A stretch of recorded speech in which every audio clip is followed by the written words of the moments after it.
August has been pretty hot. 2 weeks of it were about 42 out in the sun and 36 in the shade. So we've had a bit more time inside than usual, but we've tried to use it productively. Abby's been doing some planning, so this is what our one wall looks like. And this is how she's been scheming for some set of French windows. And he even gone as far as rendering it using AI in 3D. We've had a bit of time. We went up the church tower. It's been newly renovated. And the church has got a renovated bell, which we got a chance to look at. We've been doing some eating out as usual, found a new restaurant. But we've been cooking some of our own food. So this is some fish stock, which we then made into paella. And well, I've got to say, pretty pleased with the outcome. One of the best paellas of the month, I think. Got some entertainment. So there was a village down the road, had a bit of a jazz festival, and we caught one night of it.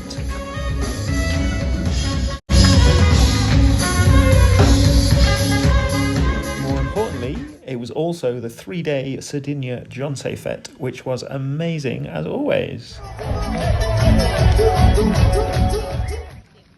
And we've been continuing with our dog education classes, and Red's doing really well, now going on social walks.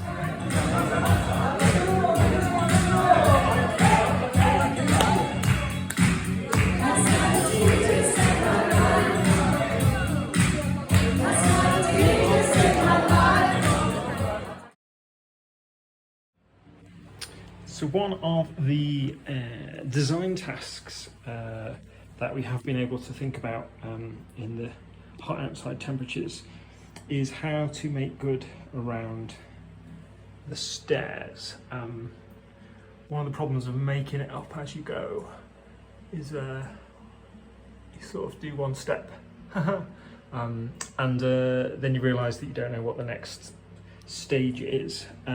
So we had some discussions about what to do with this piece of stair.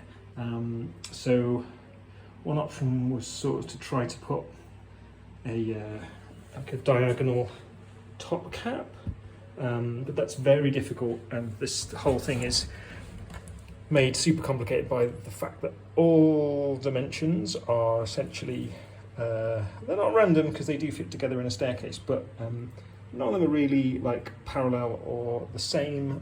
The angles are different, so the angle needed for the piece of wood to sort of fit on the two proudest steps creates, yeah, it sort of worked, but then the question is how do you fill in the back?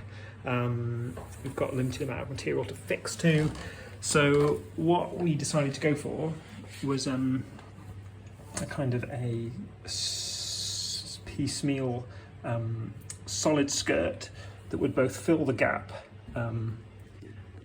on the risers and on the treads, and obviously look not completely terrible. So what we have gone for is to do our best to kind of measure and scribe around the crazy angles and planes of the stairs and build some blocks. So what we can do is something a bit like this. So here's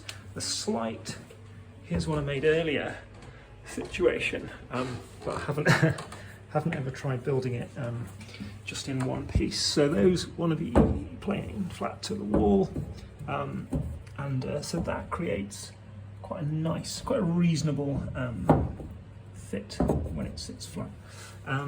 So here's an example. This is the next bit that I made. The one end, so it needed a 45 degree, but then it also, because the step isn't flat and right angle to the wall, it needed an extra plane.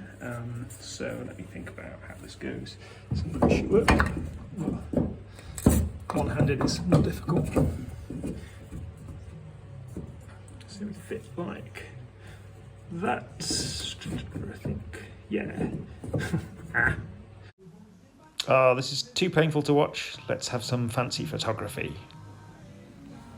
So it's not fancy photography, is it? It's just stopping the video and starting again. But I've laid the blocks in place much easier with two hands. And as you can see, it does quite a nice job of filling in any gaps on the risers, and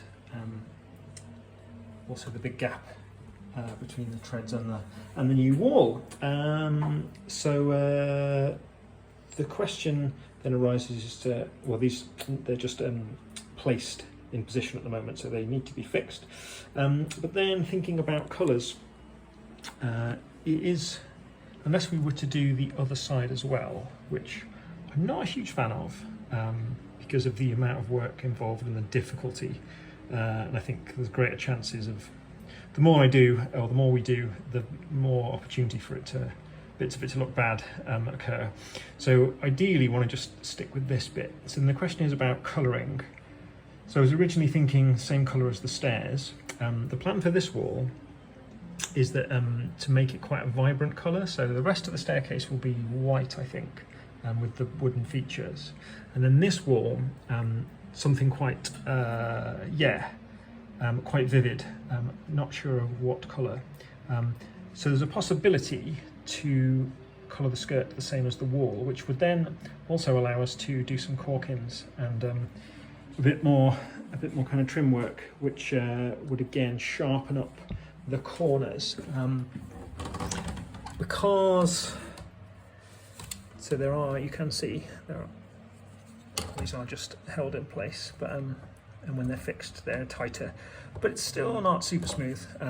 It's really difficult because so each of the steps is not quite flat, and is not flat in different ways. So Abby pointed out I wanted to do square cuts, just leave the sort of butt joints from the riser to the tread, but Abby pointed out that would look very clunky, so we went for 40, well, notionally 45s, but have then tried to adapt it as best as possible, which I think is, given all the craziness of the angles, I'm very pleased with the effect that can be achieved, but it's still, it's still not super smooth. So if we were to paint these blocks, it would allow us to cork and to fill some of those things in. So I have a little bit more video magic. It's not video magic, it's just 2 days later. But we've started to make some progress with the upper skirting on the staircase, which is really pleasing. So I really wasn't sure what we were going to do with this kind of exposed edge on the top set of stairs, because everything was again at such like random angles, because all the steps used to go into the solid wall and the plaster had just been moulded around it.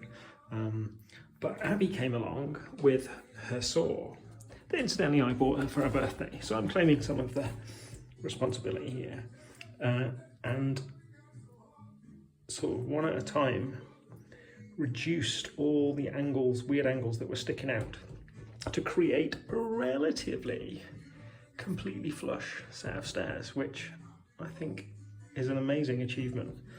And that has meant that we can run a fascia across the end with a top strip, and we can a bit of extra battening to the upright post, connect the whole thing in on the top and on the bottom. Now on the back, well, so where we've got to is we've got our top piece, so we're going to have a middle section and then a lower piece, a lower skirt that's then going to cover all of the bottoms of the steps in the same way. So that will hopefully stop all the light getting in. So then round on the back side, we're wondering whether that might be sufficient. So if these gaps are filled by the extra skirting, that could look good, or possibly we might need to pop in some little rectangular bits. But having sawn off the stairs, this is all suddenly starting to look like it actually might only not be okay, but end up looking really good. Let's see what we manage to get done in the next couple of days.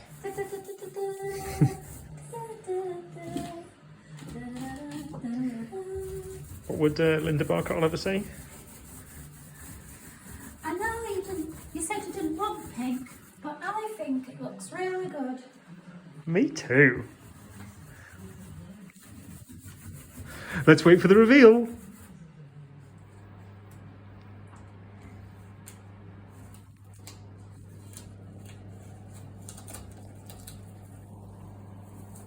Ooh, that looks good.